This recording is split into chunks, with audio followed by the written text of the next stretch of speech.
নমস্কাৰ সকলোকে মই শৰৎ ৰাগ বিভিন্ন সময়ত বিভিন্ন বিষয়ৰ ওপৰত আলোচনা কৰি থকা হৈছে হয়তো থাম্বনেইলত দেখিছেই আজি চাওঁ হওক এনে এজন ব্যক্তিৰ বিষয়ে যিজন ব্যক্তিক দেখিব বিভিন্ন সময়ত বিভিন্ন বিতৰ্ক এটা কথা কওঁ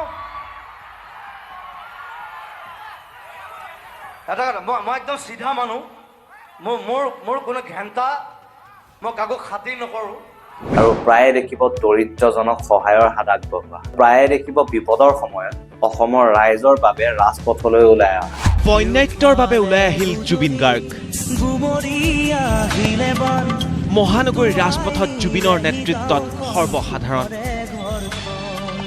যিজন ব্যক্তিয়ে অসমৰ সংগীত জগতৰ বাবে প্ৰায় 30,000ৰ অধিক গান অসমৰ সংগীত জগতখনলৈ আগবঢ়াইছে সেইজনেই হৈছে আমাৰ সকলোৰে প্ৰিয় জুবিন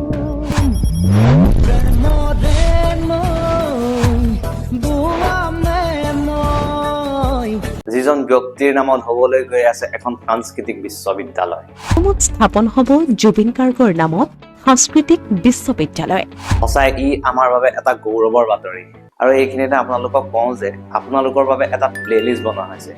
আপোনালোকৰ ইচ্ছা অনুসাৰে মোৰ ভিডিঅ'সমূহ চাব পাৰিব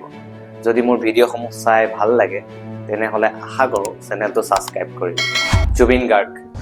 এনে এটা নাম হয়তো চাগে অসমৰ কোনো এজন লোককে এই নামটোৰ বিষয়ে বেলেগকে কোৱাৰ কোনো প্ৰয়োজন নাই এই নামটোত কেনে এটা ইমোচন জড়িত হৈ আছে অসমৰ প্ৰত্যেকজন লোকে জানে অসমৰ সংগীত জগতখনক জুবিন গাৰ্গে এনেকুৱা এটা পৰ্যায়লৈ লৈ গ'ল যিটো পৰ্যায়ৰ বিষয়ে হয়তো মুখেৰে বা শব্দৰে প্ৰকাশ কৰিবলৈ যথেষ্ট কম হ'ব অসমৰ প্ৰত্যেকজন ব্যক্তিয়ে জানে দুখত জুবিনদাৰ গান সুখত জুবিনদাৰ গান পাৰ্টিত বিয়াত ভক্তি সকলোতে মাতো জুবিনদাৰ গান জুবিনদাৰ গানৰ অবিহনে যে অসমীয়া সংগীত জগতখন একেবাৰে শূন্য হয়তো এই কথাটোত জুবিন গাৰ্গক বেয়া পোৱা লোকে বা অন্য কিছু লোকে বিতৰ্ক কৰিব পাৰে কিন্তু প্ৰত্যেকজন ব্যক্তিয়ে জানে জুবিন গাৰ্গৰ অবিহনে সংগীত জগতখন একেবাৰে শূন্য অনামিকাৰে আৰম্ভ কৰা সংগীত জগতখনত তাৰ পিছতে মায়া আশা শব্দ সপোনৰ সুৰ যন্ত্ৰ আদি জনপ্ৰিয় গীতৰ এলবামসমূহ উপহাৰ দিলে যিসমূহ গান তেতিয়াৰ পৰা বৰ্তমানলৈকে সৰুৰ পৰা ডাঙৰলৈ প্ৰত্যেকজন লোকৰ মুখে মুখে ভাহি আছে আৰু আগলৈ এই গানসমূহ সদায় ভাহি থাকিব ইয়াৰ উপৰিও যথেষ্ট কেইটা গান আৰু যথেষ্ট কেইটা এলবাম আছে যিসমূহৰ কথা এটা এটাকৈ যদি ক'বলৈ যোৱা হয় এই ভিডিঅ'টো বহুত বেছি দীঘলীয়া হ'ব যদি বলিউডৰ কথা ক'বলৈ যোৱা হয় 1995 চনতে জুবিন দাই বলিউডত ডেবিউ কৰে 1995 চনতে চান্দিনী শীৰ্ষক গানটোৰ জৰিয়তে তেওঁ বলিউডত ডেবিউ কৰে আৰু তাৰ পিছতে বলিউডতো কিমান কেইটা জনপ্ৰিয় গানৰ উপহাৰ দিলে হয়তো আপোনালোকে জানে বা দেখিছেই য'ত মেৰে বতন ৰামাৰে জো প্যাৰ তুনে ইয়ালি জানে কিয়া চাহে মন দিল তুহি বতা এনেবোৰ জনপ্ৰিয় গানৰ উপহাৰ দিয়ে এইকেইটা কিন্তু মাত্ৰ জনপ্ৰিয় গানকেইটাই ইয়াৰ উপৰিও ইমানখিনি গান আছে যিসমূহ গান এটা ভিডিঅ'ত কভাৰ কৰাটো অসম্ভৱ বলিউডত এটা স্থান পাবলৈ কিমানখিনি কষ্ট তাক বেলেগকৈ কোৱাৰ প্ৰয়োজন নাই কিন্তু জুবিন দাই সেই স্থান ক্ৰছ কৰি এটা শীৰ্ষ স্থানত বহি সেই স্থান ত্যাগ কৰি আহে মাত্ৰ আমাৰ অসমখন আৰু অসমীয়া সংগীত জগত তথা আমাৰ চিনেমা জগতখন আগবঢ়াই নিয়াৰ স্বাৰ্থত কোনেও ইমান এটা ডাঙৰ স্থান পোৱাৰ পিছত সেই স্থানটো ত্যাগ কৰি আহিব নোৱাৰে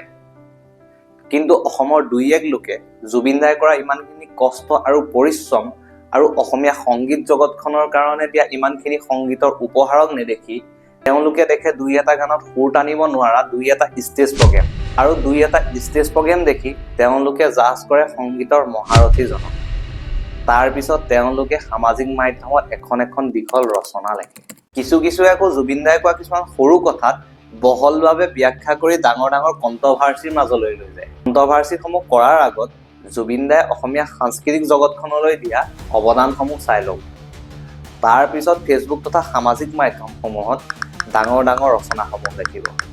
মৰি যাব ধৰা অসমীয়া চিনেমা জগতখন পুনৰ জীৱিত কৰা যিজন ব্যক্তিৰ 100% অৰিহণা আছে অসমত চিনেমা হলৰ সংখ্যা তেনেই নগণ্য বুলি গম পায়ো ইমান এখন হেভি বাজেটৰ চিনেমা নিৰ্মাণ কৰিলে আৰু সফলতা পায়ো দেখুৱালে আৰু তাৰপিছতে অসমৰ অন্য এক্টৰ তথা ডাইৰেক্টৰসমূহেও সাহস কৰিলে যে অসমতো হেভি বাজেটৰ চিনেমা নিৰ্মাণ কৰিব পাৰি আৰু তাৰপিছতে বৰ্তমান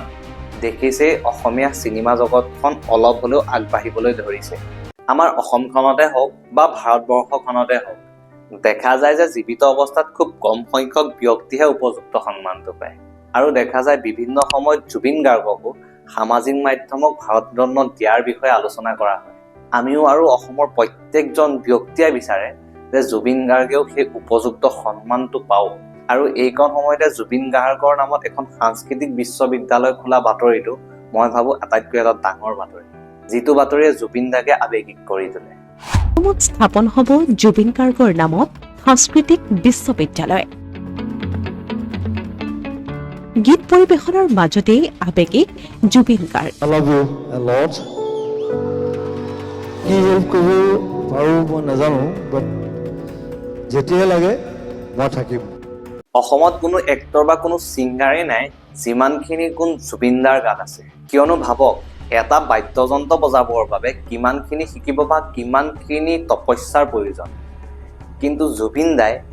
এটা দুটা নহয় 12টাতকৈও অধিক ইনষ্ট্ৰুমেণ্ট বজাব জানে। ইয়াৰ উপৰিও acting, music compose, film direction, script writing আৰু অজস্ৰ। এই ভিডিঅ' শেষ হৈ যাব, কিন্তু কৈ শেষ নহ'ব যিমানখিনি গুণ বা প্ৰতিভা জুবিন দাৰ গাত আছে। এইখিনিতে জুবিন দালৈ অনুৰোধ,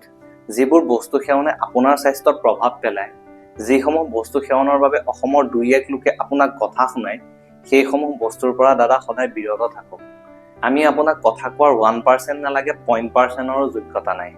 কিন্তু আমি প্ৰত্যেকজন জুবিন প্ৰেমিকে আপোনাক ভাল পোৱা প্ৰত্যেকজন লোকে কোনেও নিবিচাৰে যে আপোনাক কোনোবাই কথা শুনোৱাটো। অসমৰ প্ৰত্যেকজন ব্যক্তিয়ে বিচাৰে যে আপুনি সুস্থ হৈ থাকক আৰু প্ৰত্যেকজন অসমবাসীয়ে বিচাৰে যে অসমৰ কাৰণে আপুনি আৰু বহুত বেছি ধুনীয়া ধুনীয়া কাম কৰক।